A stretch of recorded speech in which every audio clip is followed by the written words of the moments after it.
Heyo everybody, Haku here with my review for Beastars Anime Episode 4. So I'm really excited to talk about this one. Tons of people, both manga readers and anime onlys, told me how much they loved this episode. Now personally, Episode 3 was just such a masterpiece that I thought was amazing in every way that is really hard to follow that, even though I knew this Adler play was something that I had wanted Beastars to get an anime so that I could see. I've been looking forward to this. This is such an iconic moment, and I loved it. I thought they did a wonderful job, an amazing job with it. I still think I maybe like episode 3 more, but I think they did an amazing job with episode 4. Now, I will also have a reaction video for episode 4 up as well. It'll probably be up, well, depending on when this is up, either the next day after this or later on in the day here, but by the time you're seeing this, it'll probably already be up uncut on Patreon, because what I'm going to do with those real quick before I get into this review is, as soon as I record them, I'm going to just throw the uncut version up on Patreon at like the Cherryton Student or up tier. I'm just going to throw them up there uncut, but you'll still be getting them for free here on YouTube as soon as I have time to edit them. But before I have time to edit them, I'll probably have time to do these reviews, so the reviews will probably be up before the edited version of the reaction. So yeah, you're going to get reviews, you're going to get edited reactions, and you're going to get if you join at Cherryton Student or up, you're going to be getting the uncut version on Patreon before I edit it, so it'll be up early and unedited if that's something you want, but if not, you'll still be getting the free edited version here, so no worries at all. But yeah, let's talk about this one a bit. Some general thoughts at the beginning before I get into the scene by scene. I love that the basic theme I found in this episode was strength, and especially the strength between Bill, Legosi, and Lewis.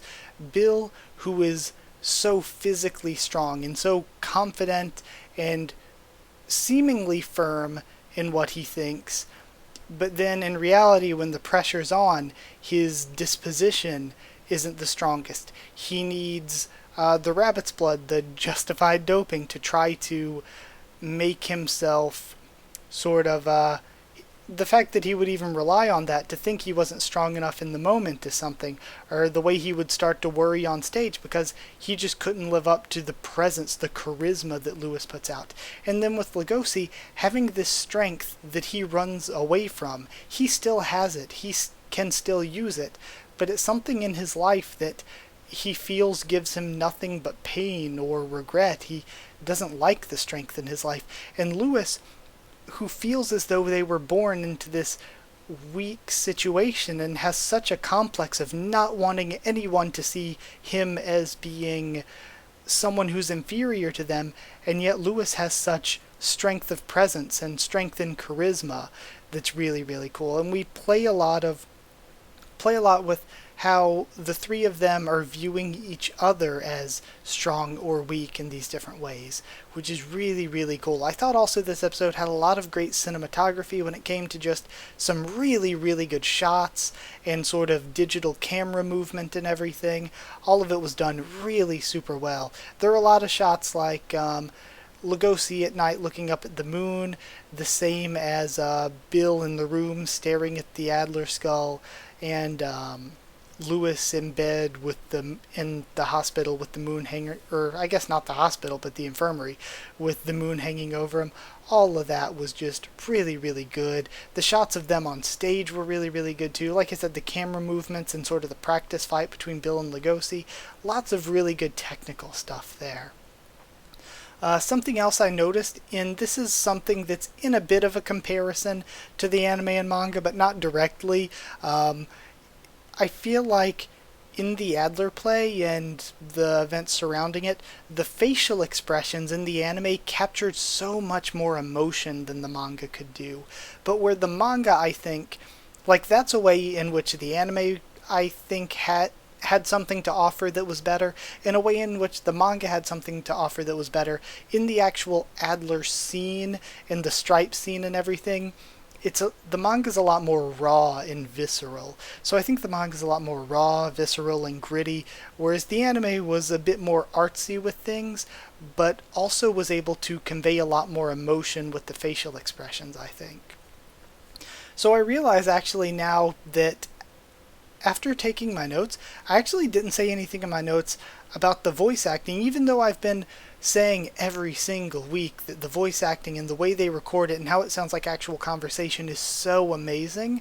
There were so many other things more amazing this week that I didn't even think to say anything about that. So many things when it came down to just the animation, the storytelling, that I thought were great. And the OST this episode, it really slapped.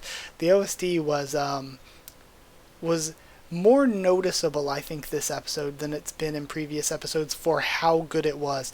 There was at least twice where I was like, oh my gosh, I'm getting chills, this music is so good. But yeah, some general thoughts aside, let's break this down a bit scene by scene. So we're starting off with Lewis in, I say a hospital here, but then I realize, oh yeah, they're at the school, it's just the infirmary. In the infirmary with a broken leg. So Bill basically gives it to him straight. Says, yeah, it's 8 p.m. The doctor said your leg's broken. You're not going to be able to perform tomorrow. So Bill gives it to him straight, and everybody's like, come on, Bill, think about him right now.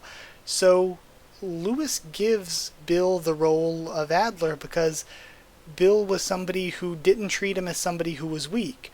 He was somebody who didn't look down on him or pity him because he doesn't want to feel pitied by people. And then, of course, Bill needs to be replaced, so Legosi's taking the place as the wind spirit, I suppose it is. I love the detail that the anime adds in, where I could tell, oh, so we see Zoe, and we know that Zoe is supposed to be Odie the water spirit, so that means we can see from their costume designs that Bill was actually the wind spirit and Tao was the fire spirit, because in his little Adler lines he always talks about water, wind, and fire being against you. So yeah, really, really cool. So that means Legosi gets to be the wind spirit. But from there we have the practice fight, and again, something more in their theme of strength is Bill being excited, because Bill's like, normally I'm the villain fighting against Adler, and I have to hold my strength back, because he's just a little deer. And it's getting into the whole aspect of physical strength, where normally I have to hold my strength back, but now if you're the villain, a large wolf attacking me, a tiger, I don't have to hold back. I can really put my all into this fight performance. So Bill is excited about the performance, not to have to hold back at all, which is really cool and showing more of his character. And I really like Bill's character. To me, Bill has always been an asshole, but a really entertaining one. So from there, I love after practice. I love just the fact that Legosi is walking back with L's. I love it so much. Then we get the good shots of Bill and Lewis and everyone at night. All that was good. And from there, we have more of... Hold on. From there... Okay. I lost my track there for a second. So we see Bill the next day, and there's so much pressure on him. He's just staring into the mirror pretty much, but he sort of jokes around with Lewis, throws a smile over it and everything, because he's visited by Lewis. And we get this sort of scene between Bill and Lewis where Bill's kind of a douche, but he's good with people. He's legitimately, seriously good with people. He has a bit of charisma. He has confidence in himself. And Bill is proud of being a tiger, something that's different from Legosi. Legosi isn't proud. He's ashamed or afraid of what he is, pretty much. He hides from his strength as a carnivore. He sees himself being a carnivore as something that's brought him nothing but pain, but Bill takes pride in the strength that he has, even if it's just physical strength. And that's something we start to see him looking down on Lewis a little bit, but we also have Lewis able to kind of fire back, where it's like the pressure is heavy, and it's a pressure on your heart that can crush more than just your leg. So all of that was good. We then have the confrontation over the rabbit's blood in the bathroom and everything, and Legosi pretty much says, or Bill says to Legosi, and Legosi kind of internalizes it and says to himself that he has no right to confront Bill while he's still running from himself. So I thought that was a really good distinction to make too. He can't confront Bill over being a carnivore who would eat someone's or who would take someone's blood when Legosi's still running from himself and what being a carnivore means to him.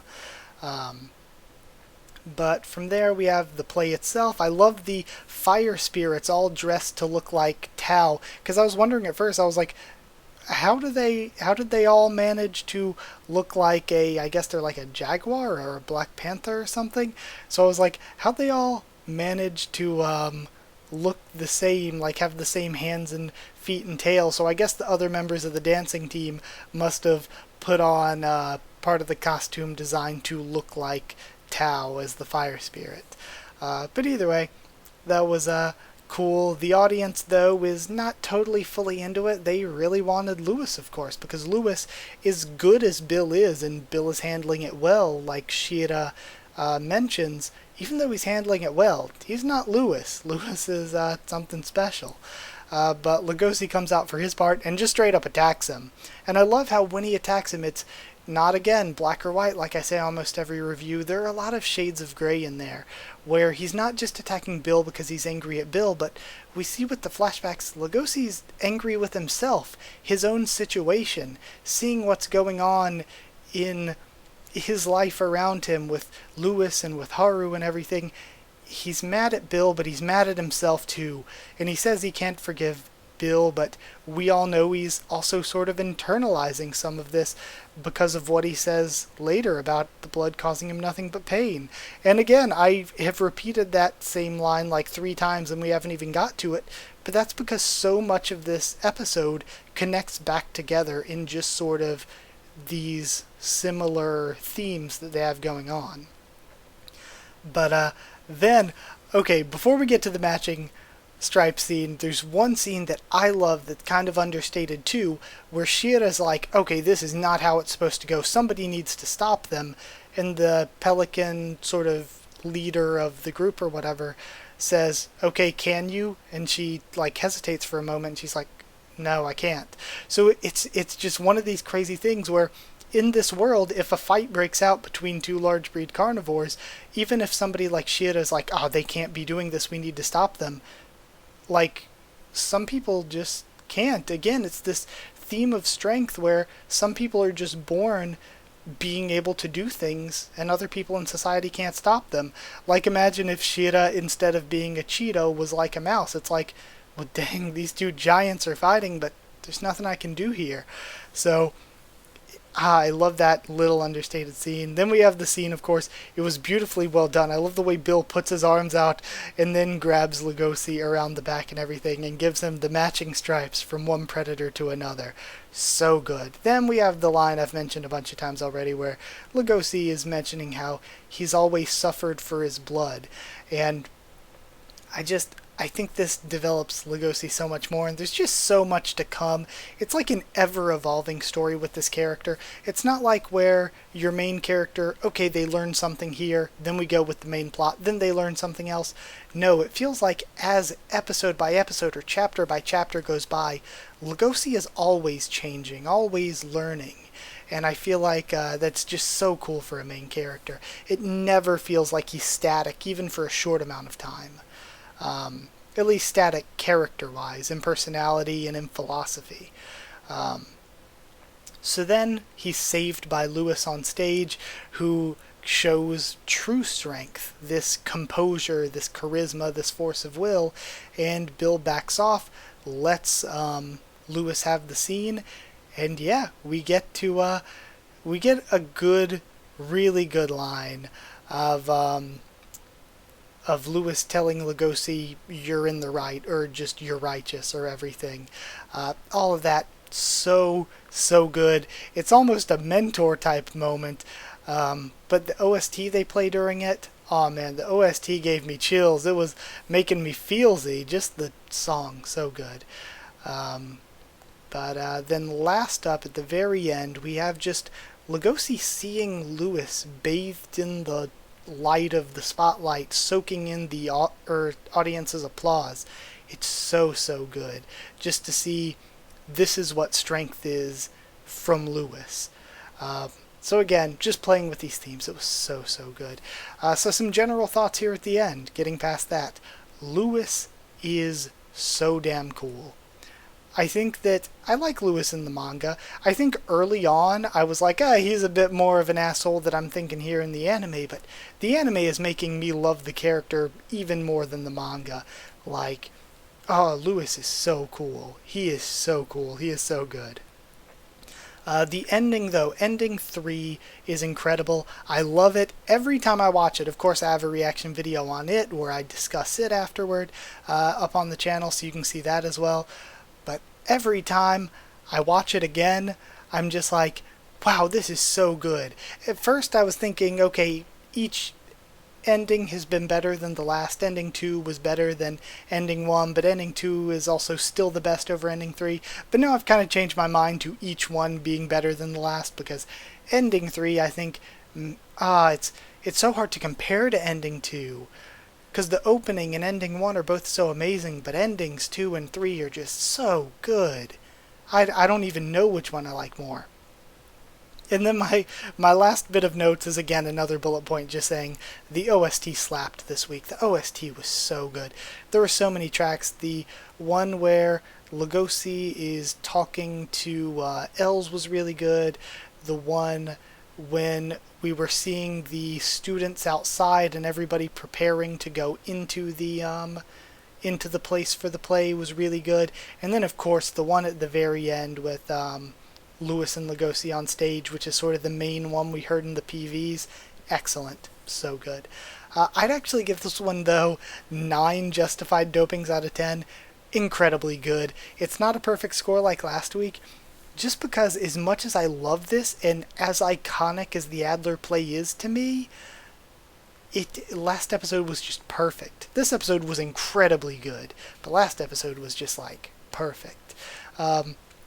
And for those of you carrying on with the series, whether you're wanting to read the manga after this or wait for more seasons of the anime, just trust me, as good as this is now, it only continues to get better and better.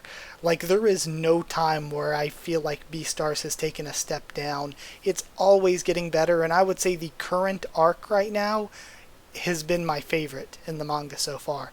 And it's hard to separate things into arcs even, because they're all always so many different overlapping storylines. Even right now, we have this drama club stuff, we have Lewis's leg and his relationship with Bill and Legosi now, and Legosi's relationship with Haru. We have all these storylines overlapping, so it's hard to separate things into like arcs with Beastars because of all these stories just overlapping each other. But yeah, it only gets better. 9 out of 10, so good. And lastly, before I end the review, if you want to leave now, thank you, like, comment, subscribe, and all that. But as I've done for the past reviews, I'm going to talk about some differences between the anime and manga. So just giving you warning, if you wanted to leave and not hear differences between anime and manga, thank you for watching so much. Like, comment, subscribe, and all that as usual. But yeah, I'm going to talk about the manga comparison now. So to compare it to the manga a little bit, Lewis in the hospital bed, I actually kind of preferred in the manga a little bit, going back to read and to check on things, because in the manga Lewis was a lot more erratic, a lot more on the verge of breaking down, where he's like, he immediately, when he wakes up, he's like, oh my god, tell me one thing, did the audience see? And they reassure him like, no, the audience didn't see you fall or anything. He's like, okay, good.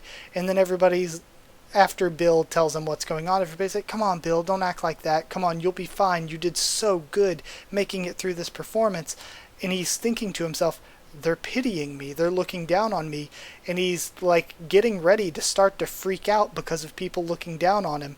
And he has to tell himself, okay, Lewis, regain your composure. You're supposed to be calm. And he tells himself that before continuing on, like, is a broken leg a reason to pity me or whatever, like he said in the anime as well. So I liked how he was a bit more frantic and erratic and a bit more shaken in the manga. I kind of liked that. Next, next off, they left out something that they left out in episode 1. They did it again, which is Elle's internal monologue. Her internal monologue was really important and really good for what the stuff that happened in episode 1, so I was disappointed that we didn't get that in episode 1, as good as episode 1 was. And this is another situation where they left that out, and I just kind of would have wanted to see it. Also, in the bathroom scene, in the anime, we see Bill sort of turn on Legosi, put Legosi up against the window, and say, you know what, you have no reason to talk to me if you're still running from yourself or whatever.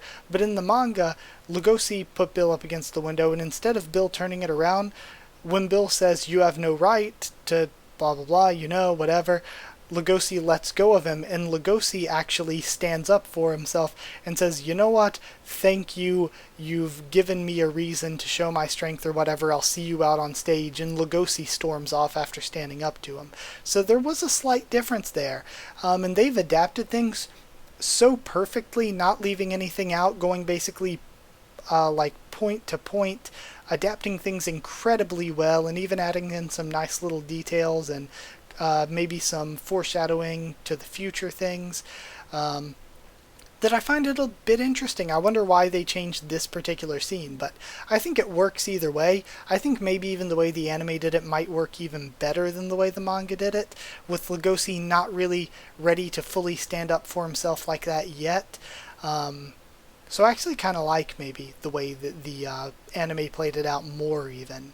Also, another thing is, during the play itself, they left out some more characters' thoughts or internal monologues, like Shira's or like the journalist girls, but those I think where I would have really liked to see Elsa's, though those I think add to the story that's going on, but aren't really necessary. So with Elsa's, it's like, it's not necessary, but I would have really liked to see it. With Shira's or the journalist girl's internal thoughts, it's more like, would it be cool to see it? Sure, but I really don't think it needs it all that much or anything. It's not really a big thing that's being left out by it being left out. So yeah, those are just a few comparisons. But I'm done now, so thank you for watching. So yeah, 9 out of 10. Really enjoyed it. Thank you for watching. Like I said at the beginning, if you want to help support the channel so I can keep making my Beastars videos, both manga and anime week to week, and everything else on the channel, it's patreon.com/HakuOfTheTubes, or a link will be in the description. And also, the patrons will be getting early access, and basically I'm just throwing the raw files up there before I edit them or anything when it comes to the reactions. So you'll be getting those before I edit them and put them on YouTube. You'll just get them a little bit early, and you'll get them completely unedited, if you would like to. And that's, of course, I'm going to update it, and it'll be updated before you're actually seeing this video, but that'll be at Cherryton Student or higher tier, I believe. So, yeah, like, comment, subscribe. Tell me what you thought of this episode and what you thought of my thoughts on it and all that. And subscribe just so you can see the videos when they're first coming up and everything. It just makes it easier for you to see when new videos are out and all of that. Plus, I do videos on the manga and everything if that's something you're interested in. But I try to always do my best to be spoiler-free when it comes to thumbnails and titles for the manga. I try to be, of course, very vague and artsy with them rather than give anything that could be anything sort of spoilery. And from there on, was there anything else I wanted to say? Oh yeah, if you want to, you can follow on Twitter, and I can try to keep you updated there and stuff with the channel, or talk to you there. And if you'd like to talk to me or more of us on Discord, the Discord server is free and open for anyone. All you have to do is ask, and I can give you a link to it. And we talk there about Beastars. You can talk in the anime section or the manga section. I have them separated so nobody spoils anybody. But yeah, if you want a link, just ask for it, whether on Twitter or on YouTube. Anywhere is good. So yeah, that's it. Thank you so much for watching, and I'll see you all next time.